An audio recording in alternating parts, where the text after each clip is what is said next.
Good morning, everyone. So today's character strong is a continuation of our empathy conversation from last time. So here's a little bit of a review of empathy. Why is it hard? So, like I said, last time we met, we chatted about how empathy helps us understand each other's feelings and perspectives, and hopefully helps us care about people better. But if we naturally had empathy for everyone, the world would be a much kinder place. So, why is it hard? What makes it hard? Just a reminder of the three parts of empathy that we came up with is thinking.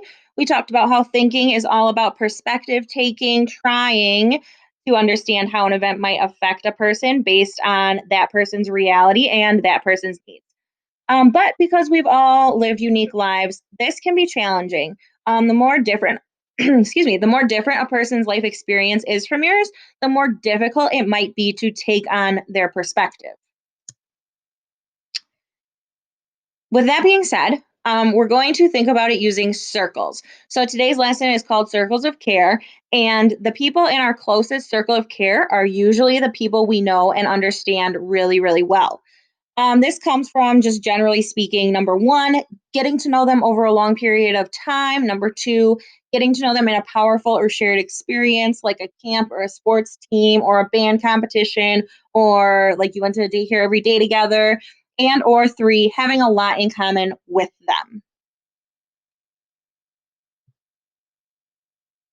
So there are all kinds of things that might make life experiences different than yours, like race, gender, religion, where you grew up, where you're from.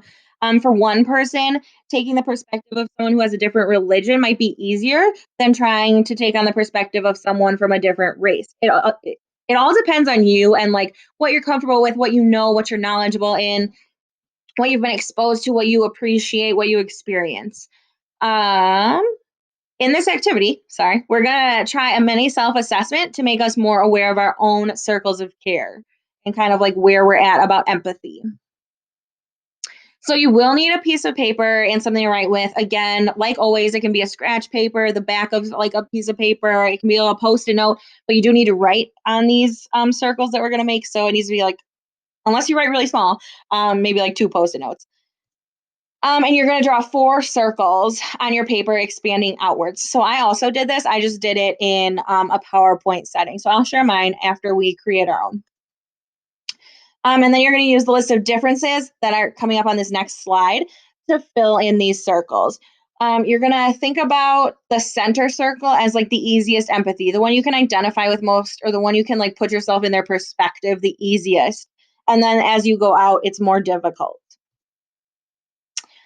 And just a note before we start, it is important to remember that just because we have a hard time empathizing with someone doesn't make us like a bad person or make it bad or guarantee that we won't be like nice to that person or that group of people. It's just important to be aware of the experiences that we just more easily understand and those that we might have to work a little bit harder to understand. This is only a self reflection. It's for you. I think I'm going to ask you one question on your exit ticket, but that's private. I'm not going to judge you. No one's going to judge you off of this. So just be honest with yourself so that hopefully moving forward, when you take the perspective of someone else, you're more able to understand them. So these are the traits. I will leave this up on the board after I go through my example. So these are the terms that we want to fill in our circle with. So using the next slide as an example, you're going to try and place three of these quote unquote differences, all these bolded words in each circle. The most middle circle or the most central circle is people that you have an easier time generally just understanding. And then the most outward circle is the people that you have a harder time understanding. When I completed this activity, I thought about it as like, who do I get along with? Or like, I can just like have a like super easy conversation with, or where I'm more friendly with like right away. Like, who do I have an instant connection with? And that I can generally like understand like where they're coming from. So I'll read these options and then I'll show you an example that is not mine. It's from Character Strong. And then I'll show you my example. So there's a whole bunch. There's different income, grew up in a different state. They have a different first language. So the one they learned when they were a child or growing up.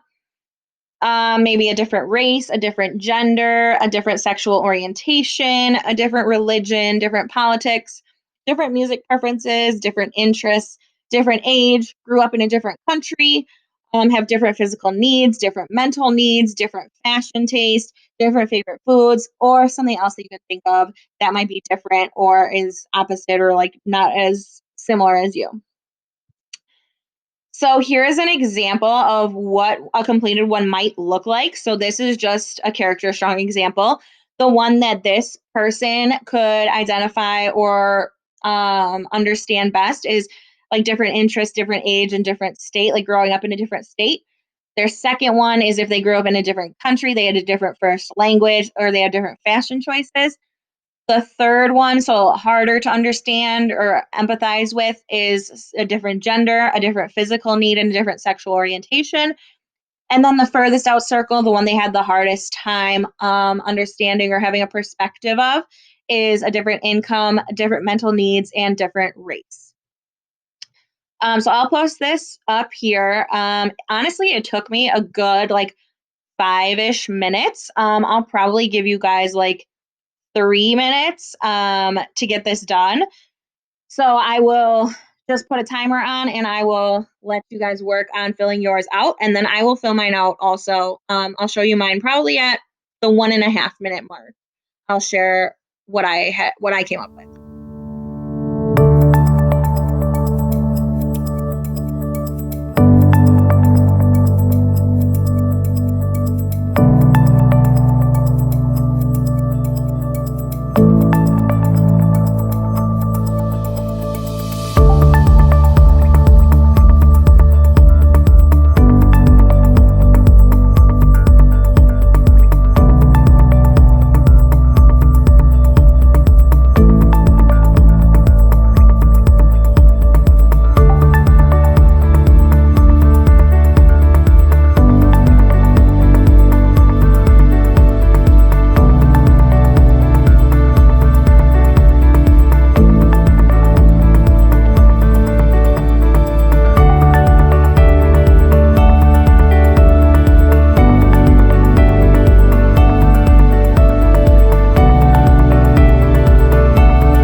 Okay, so I will just share mine with you guys.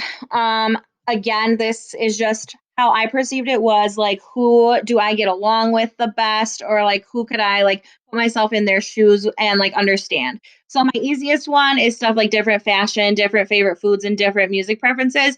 Those aren't really things that I like base my friendships off of, or like, I don't go into deep conversations about. Like, I don't really consider those like, I don't know, influential things that are going to make or break a friendship to me. And then my next group was the next hardest one for me to like have a different or this to get their perspective of is different religions, different ages. Cause I thought of like babies and like really old people. I kind of took the extremes. And then people that grew up in a different state. So these ones were kind of like come or go. Like, yeah, I have friendships and stuff like that, but like sometimes it's hard, but it's not really difficult. Then my third one is different gender, different income, and different politics. And then my last one of the hardest perspective is growing up in a different country, different first language, and different interests. So I base a lot of my friendships and personalities on things we have in common, or things we agree on, or things we like. So it would be harder for me to find a common interest or their perspective and for the green ones. So I hope you guys all have yours down, and then you'll be ready for your exit ticket. Okay, so I almost forgot our new character strong or character dare for this week. It is one circle closer. So you're going to choose a quote unquote difference from your outermost circle and see if you can learn at least three facts about a person or group of people who might identify with that difference. So for mine, I might pick someone with a different first language. For example, maybe race is in that farthest circle. So you're going to try learning about where the idea of race comes from, what challenges people have who identify with a race different than yours that they had to overcome. What is something that feels unique to that race's experience? What can you learn about their history or future? And just because the more we understand our differences, the better we can practice empathy. So for me, I might find someone who grew up in a different country, and I might ask them what challenges they've had to overcome when they grew up in a different country, or what something that feels unique or special to this person from a different country, and maybe what can I learn about this country's like history, or what are they doing now, or what are they doing in the future. And then always 10, we have our quote for the week. It's respect is the appreciation of the separateness of the other person, of the ways in which they are unique. I feel like we've done this one already, but we'll go through it again. It's that respect is the appreciation of the separateness, so the differences of another person. So when you appreciate someone and why they're different, you're showing them respect. And you're also celebrating how they are different and unique in a more appreciative way. And we don't obviously think of them as different or weird. It's instead we respect them and we just think that they're unique and different in the best way